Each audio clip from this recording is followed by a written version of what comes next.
Welcome back to Real Talk Fitness with AMPT. I am your host, Ashley Cummins, the owner and founder of AMPT. For those that are just jumping on and listening to the podcast for the very first time, I'm also a mum of two energetic boys and a wife, and I also have training goals myself, from high rocks to powerlifting to everything in between. Today's podcast is called Back to Baseline. So if you're listening to this feeling a bit off, a bit unstructured, maybe frustrated with yourself after Christmas or the holidays, I want you to know you're not alone. In today's episode, we're going to cover, it's not about punishing yourself or restricting or going all or nothing. It's about rebuilding your foundation, the habits, routine, and identity that actually support your real life, not this perfect one that you have in your mind. This time of year has a way of making people feel like they've fallen behind or need to completely start over. And honestly, that is a mindset that is exactly why so many of you guys fail. So we're going to talk about why most resets don't stick, why motivation isn't the answer, and how consistency, habits, and identity are what really create change after the holidays. So if you've been telling yourself, I just need to get back on track, this episode's for you. Let's get into it. Have you ever said, I'm starting fresh on Monday, or I just need a reset after Christmas? Christmas holidays don't ruin people. What actually happens is we go all in, then all out. 1 minute you have no structure, late nights, random meals, no movement. Then suddenly you're like strict meal plans, daily training, cutting everything out, trying to be perfect again. And that's where most resets fail. Today we're going to cover the difference between a reset and a baseline, how habits and identity actually matter more than motivation, and how to create something you can maintain, not just survive for 7 to 14 days. This isn't about punishment. It's about rebuilding your foundation. So let's be honest. Most resets fail because they're built on emotion, not structure. How many times have we made a purchase out of emotion and not logic, right? We feel that we really want that because it's going to make us feel happy in the moment. But the logic of it is we really can't afford it. So what usually happens with most resets is they usually start with the emotions of guilt, frustration, the scale, I feel gross. So the reset becomes extreme food rules. You start overtraining, you start cutting out your social life, and the thoughts in your head will, I'll be good now. You're probably thinking, where's the problem? You're trying to out-discipline a lifestyle that you haven't even rebuilt yet. Resets fail when you rely on that motivation, that they don't fit your real life. You ignore your habits and you don't address why things fell off in the first place. So you're trying to get back to who you were, not who you are now. The difference between a reset versus a baseline. So we really need to work on what is our baseline? What are your non-negotiables with yourself? Because at the end of the day, it doesn't matter what gym you join, what training you get, what program you download from the internet. None of that is going to do the work for you. You need to be honest with yourself. Where is your baseline? Why do you want to change? What does it mean to you? Are you doing it so others love and respect you more?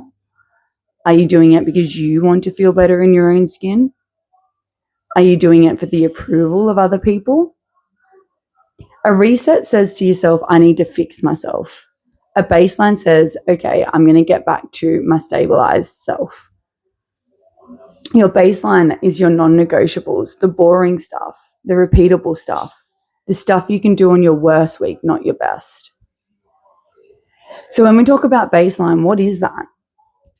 If you were one of these people that chucked in the towel in December because it got too hard, well, you really need to create a baseline this year, right? So even when life gets busy, even though when things get hard, stop throwing the towel in. You got to do the boring stuff and repeat it. Training sessions don't have to look 100% every week, but your baseline might be 3 training sessions a week, 10,000 steps most days, prioritizing protein at every meal, have a certain bedtime, and a certain amount of water that you drink. They could be your non-negotiables. So even when, say, Christmas rolls around in December, you guys have those non-negotiables, right? So a lot of you guys are stressing over what you've done between Christmas and New Year rather than focusing on what is your baseline from New Year's to Christmas. That's what matters most. So you don't have to be perfect, but you need to be consistent. So when looking at this restructure, I want you to look at it as spend some time creating a baseline. It's not a phase, it's not a diet, it's not a fad. It's creating your non-negotiables and really start asking yourself why. So many people are driven, and I've seen it time and time and time again, is that they're doing their goals to seek approval from other people. And whenever that's the case and things get hard, you'll never reach your goal. You need to find out why you want it. Why do you want to be better? What does your baseline look like? What does your ideal lifestyle look like that's going to bring you happiness? Not what other people think. Because at the end of the day, you think that by doing this that you're going to seek approval from other people. You think by having the best gym clothes that people are going to think more of you. And in the reality, they don't really care. They might look at your new shirt and go, oh, that's really nice. I might like that. They don't think, oh, yeah, that person's heap's better because they're wearing that shirt. So really start to think, why are you doing this? And what do you want from it? So if I use a personal example, for me, training and moving my body makes me mentally feel better. Yes, I have training goals outside of that to keep me accountable, but I have non-negotiables like 10,000 steps a day. I have my non-negotiables of moving my body. I have non-negotiables of making sure that I drink at least 2 liters of water a day. That's not enough, but then on the weeks where life is busy, that's plenty, right? So habits versus motivation. Motivation is loud at the start, then life happens, right? And habits are quiet. So here's the truth. You don't fall off, you return to your strongest habits, right? So those that, have made a change in December, and within my gym of AMPT, we do an accountability challenge. And a lot of people made a lot of changes in this, yet it wasn't long enough for them to make it a habit. So as soon as it was over, they returned back to cancelling on themselves or not showing up because it's too hard. So instead of asking, how do I stay motivated? Ask yourself, what am I practicing every day? Because habits don't need hype and high fives from others. They need repetition and keeping it simple. And they need internal satisfaction. So start with habits that take less than 10 minutes, don't require perfect conditions, and can survive the stress, kids, work, and fatigue. That's how consistency is built. Now, this is a big one, the part people skip, identity. If your identity is either I'm all in or I've failed, you'll keep cycling this forever. You'll fall off, you'll get back on, and you'll never actually get to your goal. You need to look at your identity as who are you and who do you want to become? So if your identity is I'm someone who looks after myself, even imperfectly, your behavior will change naturally. So instead of I've blown it, may as well keep eating, try one meal doesn't define you, your next choice does. Instead of I've missed training, I may as well just cancel the rest of the week and start fresh next week. Or my training wasn't perfect today, so I've failed. Try I'm someone who always gets back up. Training might look different session to session, week to week, but I am somebody that creates consistency and is going to do what I said I'm going to do, even after the emotion leaves. Identity creates your behavior. So who are you? And why are you doing what you're doing? Try not to look at it the other way around. Now you're probably thinking, how do I actually stick to everything that I've spoken about? First of all, become clear with why you want to do what you're doing. Be clear with how your brain works. Do you need external gratification? do you need other people to pat you on the back to know that you're doing a good job? Are you doing these challenges or these competitions for other people to clap for you? Find out who you are and what drives you.